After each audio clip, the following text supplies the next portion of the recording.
Hello friends, नमस्कार। स्वागत है आप सभी का हमारे चैनल में। दोस्तों, गुड मॉर्निंग।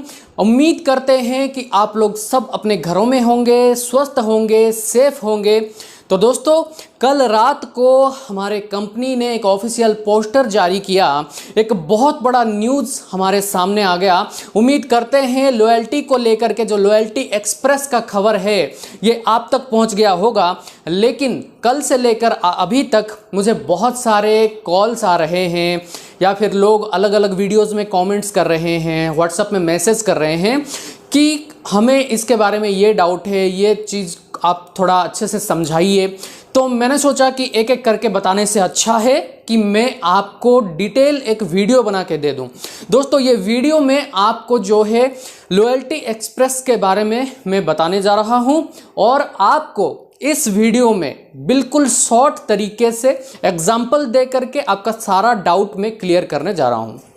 तो दोस्तों, सबसे पहले बहुत बड़ी खुशी की बात है कि पूरे नेटवर्क मार्केटिंग या डायरेक्ट सेलिंग इंडस्ट्री में अभी सबसे ज़्यादा या सबसे अच्छा बेस्ट लॉयल्टी प्लान जो है वो हमारे पास आ चुका है और ये बेहद खुशी की बात है। तो चलिए अभी इसको समझते हैं। तो नंबर 1 दोस्तों, पहले क्या होता था, आप लॉयल्टी करते थे, 6 महीने तक का लॉयल्टी करते थे और 7वें महीने आपको 6 महीने का एवरेज फ्री प्रोडक्ट मिलता था।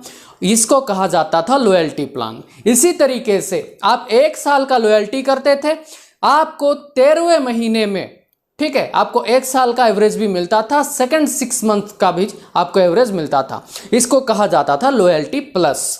अब मान के चलिए कि ये जो लॉयल्टी प्लस है और पिछले लॉयल्टी का जो रूल्स है वो कंप्लीटली बदल दिए गए हैं, यानी कि लॉयल्टी प्लस अब नहीं रहा।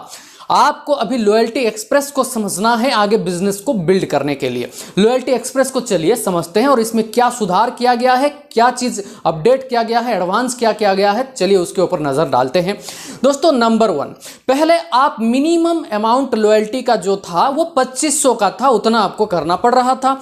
कुछ दिनों पहले कोरोना को लेकर के या फिर हमारे इस महामारी को लेकर के लोगों को रिलैक्सेशन दिया गया था कि अगर आप 1500 का भी परचेज कर रहे हो तो भी आपका लॉयल्टी काउंट होगा। अब बीच बीच का एक अमाउंट लिया गया है, यानी कि अगर आप मिनिमम अमाउंट अभी करना चाह रहे हो तो आपको 1800 का करना पड़ेगा। 1800 का अगर आप बिलिंग करते हो तो आपका जो है यहां पर लॉयल्टी में उस महीने का काउंट हो जाएगा। तो जो minimum amount of loyalty qualification जो है 1 महीने के लिए वो 1800 का है। लेकिन यहां पर एक शर्त रखा गया है कि अगर आप 1800 से लेकर के 2499 रुपीज डीपी का तक अगर आप यहां पर बिलिंग कर रहे हो तो आपके टोटल परचेज अमाउंट का 80% अमाउंट ही आपका लॉयल्टी कूपन में काम आएगा। समझ गए? और अगर आपका जो परचेज है वो 2500 टच कर रहा है या 2500 से ऊपर हो रहा है तो पहले जैसा ही आपको 100% आपका जो अमाउंट है वो काउंट हो जाएगा लॉयल्टी कूपन रिडीम करने के लिए। ठीक है, अब बात करते हैं कि लॉयल्टी को 3 तरीके से अभी बनाया गया है। तो दोस्तों, पहले क्या होता था, देखिए 6 महीना जब आप बिलिंग करते थे तो 7वें महीने में आपको 6 महीने का एवरेज फ्री मिलता था।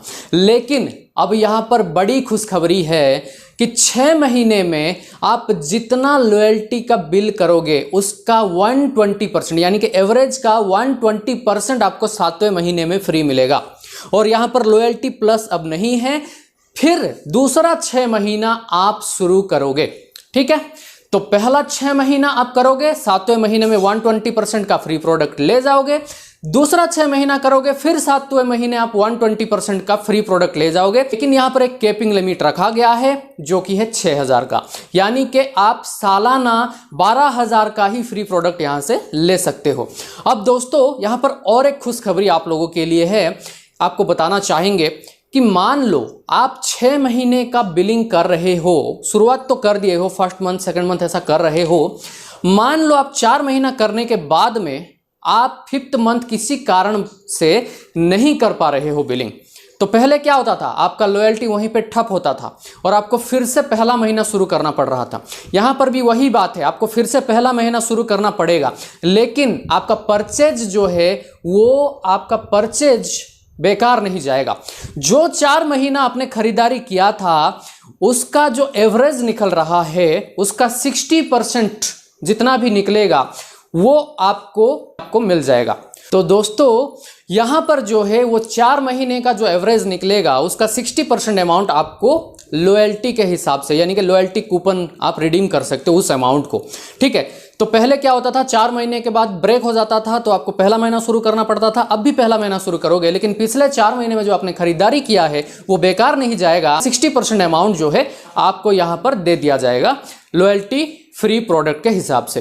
वैसे ही मान लो, ये तो 4 महीने का एग्जांपल मैंने दिया, वैसे ही मान लीजिए अगर आप 2 महीने का कर रहे हो, ठीक है, आपने लॉयल्टी 2 महीनों के लिए किया, तीसरे महीने में आपने ब्रेक कर दिया, तो वो 2 महीने में जितना आपने खरीदारी किया है उसका 20%, ठीक है, उसका 20% जो है आपको मिल जाएगा लॉयल्टी फ्री प्रोडक्ट्स। लेकिन ये एक कैपिंग लिमिट रखा गया है कि 1000 रुपए तक के प्रोडक्ट ही आपको मिलेंगे।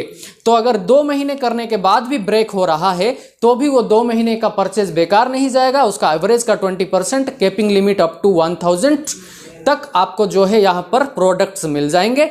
और वैसे ही जो है आपको यहाँ पर 4 महीने का अगर आप खरीदारी करके ब्रेक कर दिए हैं तो आपको 4 महीने का एवरेज का 60% मिल जाएगा।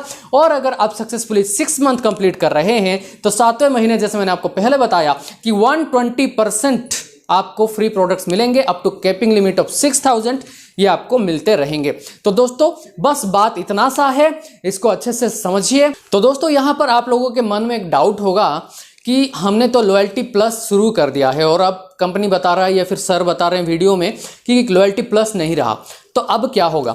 देखिए, मई महीने तक अगर आपका 7 महीना हो चुका है, यानी कि आप लॉयल्टी प्लस कर चुके हो ऑलरेडी, ठीक है, लॉयल्टी प्लस के रेस में हो, तो आप लॉयल्टी प्लस कंप्लीट करोगे। सिर्फ उन्हीं कंसल्टेंट्स के लिए लॉयल्टी प्लस जिंदा है जो लोग की लॉयल्टी प्लस के रेस में ऑलरेडी है मई महीने तक। यानी कि मई महीने तक आपका 7 महीना हो चुका है या फिर 8वां महीना हो चुका है, मिनिमम 7 मंथ हो चुका है, 8वां महीना हो चुका है, 10वां महीना हो चुका है, 11वां महीना हो चुका है, कोई भी महीना हो चुका है, मिनिमम 7 मंथ हो चुका है, तो आपको जो है लॉयल्टी प्लस में एनरोल किया जाएगा पहले जैसा ही। और लॉयल्टी प्लस में एनरोल करने के बाद में उसका बेनिफिट भी आपको दिया जाएगा। लेकिन जो लोग अभी जून महीने से, यानी कि चलते महीने से लॉयल्टी को शुरू कर रहे हैं, या फिर जिन लोगों का मई महीने तक 4th मंथ था, 5th मंथ था या फिर 6th मंथ कंप्लीट हो रहा था, जिनका 7th मंथ कंप्लीट नहीं हुआ है, उन लोगों के लिए लॉयल्टी प्लस का बेनिफिट अब नहीं है, लॉयल्टी एक्सप्रेस आ चुका है। तो दोस्तों लॉयल्टी एक्सप्रेस को अच्छे तरीके से समझिए और इसको काम में लगाइए। उम्मीद करते हैं कि इस वीडियो में आपके सारे डाउट्स क्लियर हो गए होंगे। अगर आपका फिर भी कुछ डाउट्स हैं तो जरूर से जरूर कमेंट सेक्शन में पूछिए, हम पूरी कोशिश करेंगे और आपको वहां पर रिप्लाई करके आपका डाउट क्लियर कर देंगे। दोस्तों अभी यहां पर और एक बड़ी खुशखबरी है फर्स्ट स्टार्ट प्रोग्राम को लेकर के, लेकिन उसको अगर यहां पर मैं इंक्लूड करता हूं तो ये वीडियो बहुत ज्यादा लंबा हो जाएगा, तो स्टे ट्यून्ड। बहुत ही कुछ ही समय के अंदर आपको और एक वीडियो मिलने जा रहा है हमारे चैनल के ऊपर, जिसमें आपको मैं कंप्लीटली बताऊंगा कि फर्स्ट स्टार्ट में क्या चेंजेस किया गया है और नया फर्स्ट स्टार्ट प्लान को कैसे एग्जीक्यूट करना है। तो दोस्तों अगले वीडियो में आपके साथ फिर से मुलाकात होगा। तब तक के लिए अपने घरों में रहिए, सुरक्षित रहिए, अपना ख्याल रखिए, ढेर सारा बिजनेस कीजिए, खुश रहिए और इस वीडियो को शेयर करना बिल्कुल मत भूलिए। नमस्कार।